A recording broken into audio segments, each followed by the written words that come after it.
Hello everyone, Curious Corduroy here, and today we are going to be reacting to the Nintendo series called Creator's Voice, which is new to me. I don't normally cover Nintendo stuff, but since Final Fantasy is involved, we gotta take a look at it.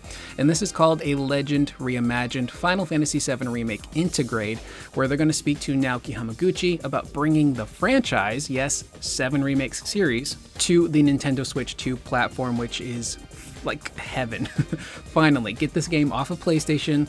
The more people that can play it, the better. And I thought it'd be fun to do a reaction since the video itself is about like 5 minutes. I feel like that just kind of works better. But we're also going to be taking a look at some more news from Clair Obscur Expedition 33 because the game keeps breaking records and sales milestones. It's nuts. So if any of that sounds cool to you, feel free to click the like button. And if you're new here and you'd like to stick around, you can subscribe.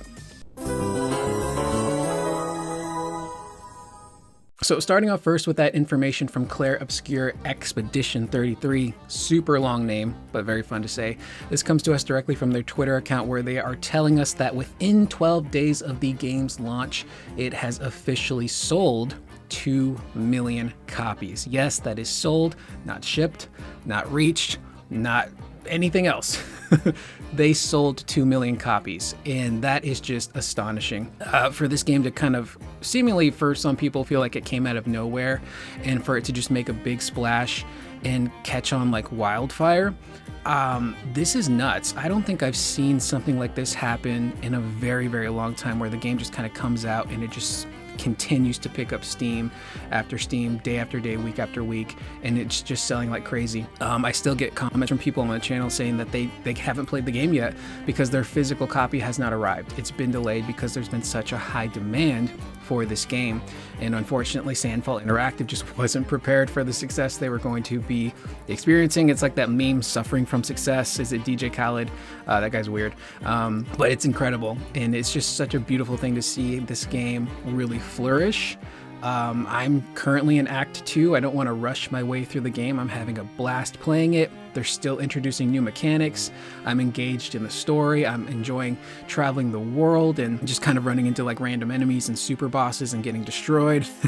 But I am actively engaged with the story and the characters. It's so well written, well scored, fun to play. It's incredible. If you haven't checked it out yet and you don't care about physical copies and you want to download it, please check it out. It's an amazing game. Now, I did do a video earlier this week where we talked a little bit more about the sales breakdown, and even in that video, I'm like, I wouldn't be shocked if the sales go even higher, but we broke down platform sales, which platform was the most popular. There was a really great interview with Kepler Interactive and one of their heads where they broke down the success of that game and why they think it's doing as well as it does.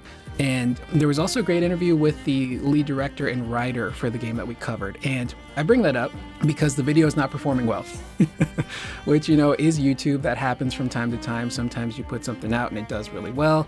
Sometimes you put something out and it just completely craps the bed. That's just kind of the life of a content creator on YouTube. You really never know what's going to happen. But I actually feel like I did a really good job on that video, which I very rarely say about my content. I usually make it. I get sick of hearing my voice. I put it out into the ether, and then I never think about it ever again.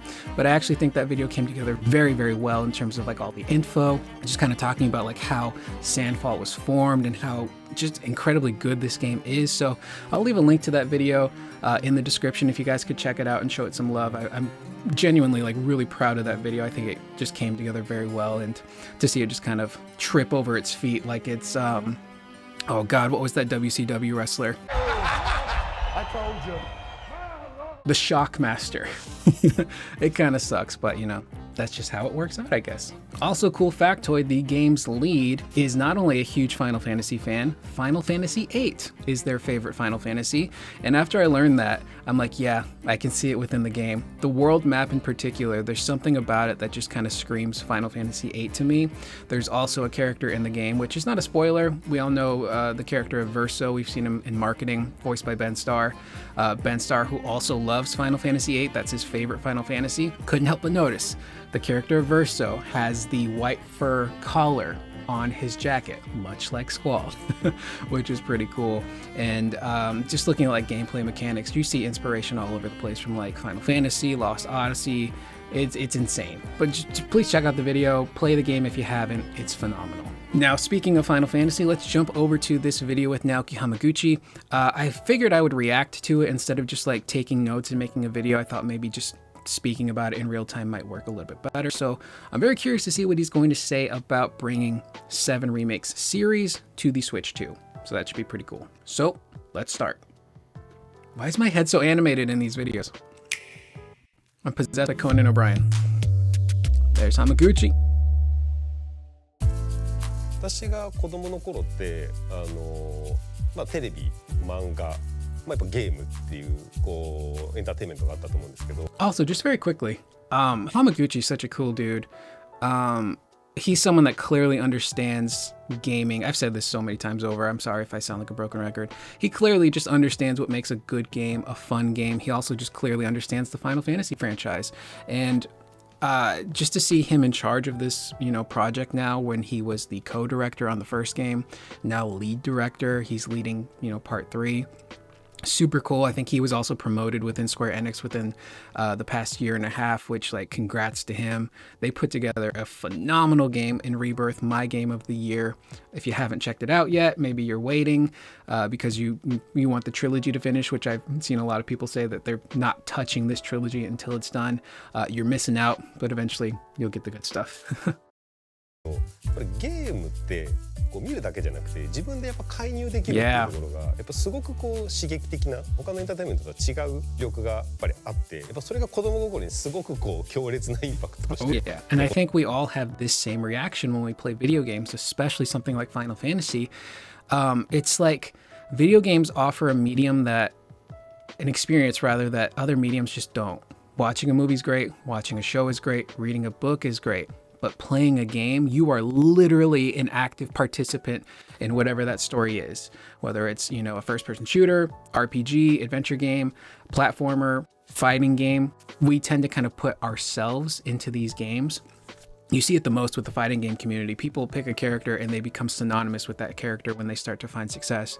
But to be able to travel to these worlds, like when I was younger, I hated school. I got picked on. I think a lot of us probably did. But look at me now. I'm on YouTube, jerks. And to like come home, do my homework, and be able to sit down and play a Final Fantasy VII and just like transport to that world and not think about, anything else. It's a powerful experience that I think only really games can offer, at least to this degree, in terms of immersion. 残っていて大人になったら自分もなんかそういうものを作ってみたいなっていうのをやっぱすごく思わされた記憶が残ってて本当それがきっかけで今自分もこの場にいるんだろうなっていうのは思います。I also wanted to be a game developer growing up, but I realized I was too stupid and it was just never going to happen. やっぱり任天堂のハードって私が子供の頃にやっぱ初めて触れたゲーム機でもあるので今になっても任天堂のハードというのは特別な感情が私の中にはあります。スイッチ2を初めて見た時はスイッチの上位互換のモデルっていうところにすごく興味を持ちました。ハンドヘルドのタイプと据え置きのタイプを兼ね備えていてかつやっぱりスペックが大幅に上がっていたので私が作ってる「ファイナルファンタジー7」のリメイクシリーズっていうのも十分動くパフォーマンスを持っているんじゃないかなっていうところを感じましたのでなのでぜひそれであれば参加したいなっていうふうに思ったのがきっかけでした。開発の仕方も非常にスイッチと親和性が高くてスイッチの開発ノウハウがあればスムーズに開発が参加できるっていうのは非常に魅力的でしたしさらにそのハード自体にも非常に多くのロムのメモリが搭載されているので開発者にとっては非常に開発しやすいハードになってYeah, that was the big thing too, is there was a lot of developers, third-party developers, I'm from Boston now, who really wanted their games on the Switch, but the first Switch was just too underpowered. There's no way you could have a 7 Remake run on the Nintendo Switch. Even like Tekken 8, Street Fighters, all of these modern games just are not going to run on the Switch. So the Switch 2 being way more powerful, it's also, we've learned in recent weeks, it's going to have NVIDIA DLSS upscaling technology, which is a very big help. That allows for more games to now run a little easier on this platform, specifically Rebirth. And I was questioning, like, when they bring Rebirth to the Nintendo Switch, will it run okay? And this was before we knew about the NVIDIA stuff, but knowing that knowing that it's going to have upscaling tech, I think Rebirth is going to run just fine. Now, the thing with upscaling is that itself is still very an intensive process. It's not just going to, be a cheat code to get your game to run really well on a new platform, but it's certainly going to help. It's very power intensive, but I think if they can get a game like Rebirth running on a Steam Deck, they can get it running on the Switch too, which I'm pretty sure is a more powerful piece of powerful hardware. So that'll be interesting to see when that eventually hits. なってると思います。で、実際私ももうゲーム開発してもう24年経ちますけど、今回初めて任天堂のハードでものづくりをできるっていうところですごく特別な気持ちを持ってますし、それがさらに私がゲーム業界を目指すきっかけを与えてくれたようなファイナルファンタジー7のリメイクシリーズであるっていうことはとても運命的な感情を感じています。Yeah, we've talked about that in previous videos. Like, imagine being someone who grew up playing the original FF7 and then you find yourself becoming a game developer working at Square Enix on the Final Fantasy VII Remake. That is astonishing. And for him to grow up playing the original Final Fantasies on a Nintendo console, and now the series is making a return to Nintendo after it's been kind of absent for so long, and they used to have such a close partnership after, the initial success of the first game, and then they jumped ship after 6 to PlayStation. It's kind of cool to see them, like, I don't know if it would be mending fences, but like just to come back with the main line or even like a remake series is super cool. Fantasy VII が任天堂プラットフォームで再出発できるということは、 He's probably going to talk about that here. 非常に大きな意味を持っています。原作の FF7 って1997年に発売されて、そこから20年以上時が流れてこの FF7 っていうのを再創作することになっているので、その当時のゲームで感じた感動とか驚きっていうのを今回スイッチ2を通してもう一回新たに上書いてほしいっていう気持ちがあります。今のスイッチ2のスペックであれば実際にミッドガルをフルスペックで表現することが可能になります。原作の要素っていうのを何でもかんでも変更するっていうよりかは、やっぱある程度原作の要素っていうのをリスペクトしてその当時の技術では表現できなかったものっていうのを今の時代のハードで表現できるものっていうのを再創作するっていうところを一番重要視したというふうに考えています。And we've talked about that in previous videos about how they obviously want to take liberties with the remake trilogy here and there, whether it's art style, characters, story stuff, but for the most part, they do remain pretty faithful to the environments, especially in 7 Remake. I use this example a lot, but the way my brain saw it as a kid playing it is kind of how it looks in the Remake series. So I think there's a good balance there. I know there are some people that are really, like not into the remake trilogy, which is fine. They want that, one-to-one experience. They wanted the turn-based combat. They wanted maybe like the little chibi characters, or maybe they wanted visuals like this, but they still wanted the turn-based stuff, who aren't happy, which is fine. But you're not going to please everybody with something like this. And with a franchise like Final Fantasy, which is lucky to have been around for 25 plus years, you're going to have ebbs and flows, turbulent periods where you're not quite sure what to do with the franchise or how fans are going to react. Everybody goes through that. Resident Evil went through it. Monster Hunter went through it. Tekken 8 is going through it right now with their latest patch, which did not go over well. So if you're lucky enough to be in the industry that long, you're going to have these tough periods. But with all of the restructuring going on at Square Enix, with their new president, Takashi Kiryu, who really seems to understand, like, yeah, we can't do what the previous regime did. We can't just greenlight game after game after game after game with insane budgets and then release them all, relatively close together and cannibalize the success. We have to pare back a little bit. You don't have to necessarily lower the budgets. You can still have pretty, healthy budgets for these games, but focus more on quality over quantity, which is seemingly what they're going to do going forward. So once they can figure out the restructuring and how they want to, handle Final Fantasy moving forward, I think they'll be okay. And not only that, but ending that exclusivity deal with Sony is going to be such a big thing. I get why it was there. It helped fund the project, but locking a big game like this with a big budget onto one console, in the long run, it's going to hurt you. This is a game in a franchise that needs to be on everything imaginable. Get it running on a toaster if you can. The more people that can access this franchise, the healthier the sales will be, and you don't have to stress over, well, it didn't reach our expectations, or, you know, running with the narrative of, oh, it's a failure. It's locked to one console. Get it on an Xbox, get it on a Nintendo Switch, get it on a PC. We see with Clair Obscur, obviously the game is good. It's an incredible reactive turn-based title, but it's also multi-platform, which is helping it a lot. It's doing well on Xbox. It's doing well on PS5. It's doing incredibly well on PC with Steam. Final Fantasy VII Rebirth, I think if that game had launched day and date on a PlayStation, Xbox, and PC, I think you're looking at a game that probably would have launched at 3.5 to 4 million units sold. I think it would have done that well, and I think Square would have talked about it. I'm rambling. 携帯ゲームでファイナルファンタジーをプレイできるってことは、それこそまあ会社でも Which is big in Japan. Mobile gaming is massive それ there. を持っていて、こう今俺ここまで進んだよみたいな、ちょっとこのイベントシーン見てみたいなのも、こう It's also good リアル for タイ word ム of な mouth. 会話ができたりするじゃないですか。まあ、そういうのはやっぱこれまでなかったので、非常にこう携帯機でのファイナルファンタジーっていうのはすごく期待しています。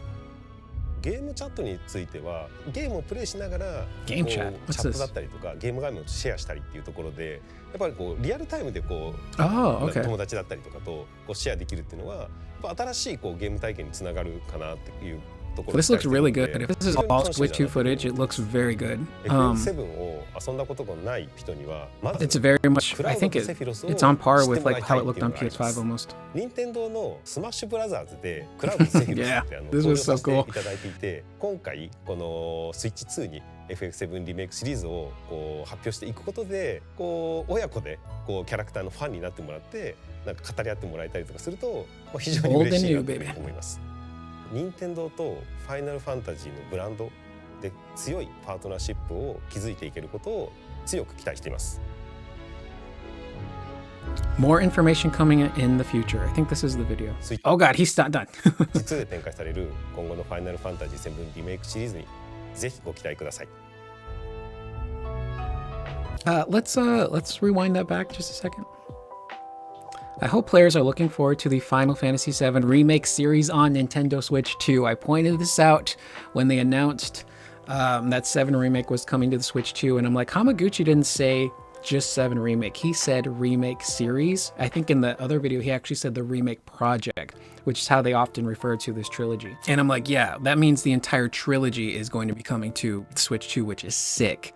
Again, it's just so cool because you look at that original partnership with Final Fantasy and Nintendo, and to kind of see that returning, I think that means that the next mainline Final Fantasy will launch multi-platform, FF17.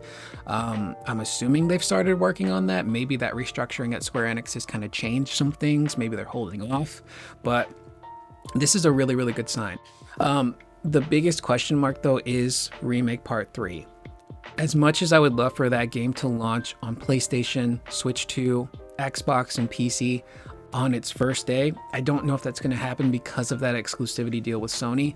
I think that probably extends to the entire trilogy, including Part 3. So I think it might be a Rebirth situation where it comes out, it has a certain window of exclusivity, that window will pass, and then they can announce PC, Xbox, Switch 2. Which I think will really help with the sales. And when it comes to the sales, there's been so much crazy talk that we've covered here on the channel of Rebirth underperforming or being a big failure because Square Enix said it didn't meet their expectations. And here's the thing. Square Enix has some very lofty expectations for their games. Some of those expectations are realistic because these games are massive. They have big budgets. So there's certain amounts you need to make in order to recoup your cost of development and marketing, all of that stuff. So some of that is realistic, but for the most part, their lofty goals are maybe a little too lofty. But again, you know, even though some of those are realistic, you also have to look at a lot of the determining factors going into Remake and Rebirth performing the way they do because they're locked to a console. So you're dealing with console exclusivity. You're also dealing with a game that is the middle part of a story. This is a trilogy. So not everyone's going to want to jump on board in the middle of the story. Again, I still get comments to this day from people saying this game looks sick. I'm not going to play it until the entire trilogy is out. They're going to wait that long. But we would learn that Rebirth did have legs because last year PlayStation held their PlayStation Partner Awards, and they have what's called, is it the Grand Award? I think that it was called the Grand Award. But anyway, it's an award based solely on game sales. Not fan voted, not industry voted, it's based on sales. Rebirth got that award, along with games like Elden Ring. So if Rebirth could get that award, I think that means that the sales of Rebirth were pretty healthy. It had legs. It may not have sold like hotcakes right out the gate, but it was pretty consistent. And then it came out on PC and it sold very well. I think it sold like between 300,000 copies and 500,000 in its first week. And I think that really showed Square Enix like, oh, there really is a high demand for this game on PC. It had a really great peak concurrent player count. Again, it sold very well. So you look at Clair Obscur as well, it's doing really, really well on PC. People on Steam are really connecting with this game. And I think just RPGs in general, people really like playing them on PC these days. A lot of people are moving away from console, believe it or not, and they're moving to PC and mobile just because I think it's maybe a little more accessible for some people. They like having options. But I say all of that pretty much just to say that at the end of the day, when everything is said and done, I think this trilogy will have performed very well. I think when Part 3 comes out, that's going to get people really, really excited. When I look at the marketing for Rebirth, it was kind of non-existent leading up to that game. Square didn't really do much with the marketing, oddly enough. Compare that to Remake, which had really great marketing, really great buzz and hype and excitement. You didn't feel that same buzz with Rebirth. And you contrast it to Final Fantasy 16, that had a ton of marketing. I saw commercials for it on TV, ads online. They had a super big launch event that had like a red carpet. It had tons of people within the industry, as well as like content creators that showed up and streamed the game live from the event to promote it. Maximilian Dude was there. He had a panel with the combat designers. So they promoted the hell out of that game. Rebirth, not so much. It was very quiet. But I think going into Part 3, I think it will have the promotion that Remake did. And I also think it's going to have that excitement that Remake did. And this is going to sound super weird. I love Rebirth. I think it's amazing. It's one of my favorite games I've ever played. But nothing will ever quite match the hype and excitement that I had leading into 7 Remake, because that was the impossible game. We never thought it was going to happen, and it did. And it looked incredible. It ended up being incredible. And it was just a feeling of excitement that is unmatched. I expect to feel that excitement with Part 3 because it's wrapping up the trilogy. There's so much crazier, cool stuff coming in Part 3, the weapons, all the story stuff. We don't know what Sephiroth's going to do. I feel like going into Part 3, I'm going to feel that excitement that I did with Remake. I was excited for Rebirth, but it didn't feel like this big groundswell. So maybe that's just me. Maybe I'm just a weird bitch. So I would expect them to announce Rebirth probably next year and then release within the same year. So with that being said, that's the video. This was cool. I've never watched a creator's voice before, but to kind of get like a little insight from Hamaguchi on like his personal life, the development side of things. I hope they go a little bit further in depth with the development of this game, porting it to the Switch too. I'm just kind of curious about the tech stuff, but that's the video.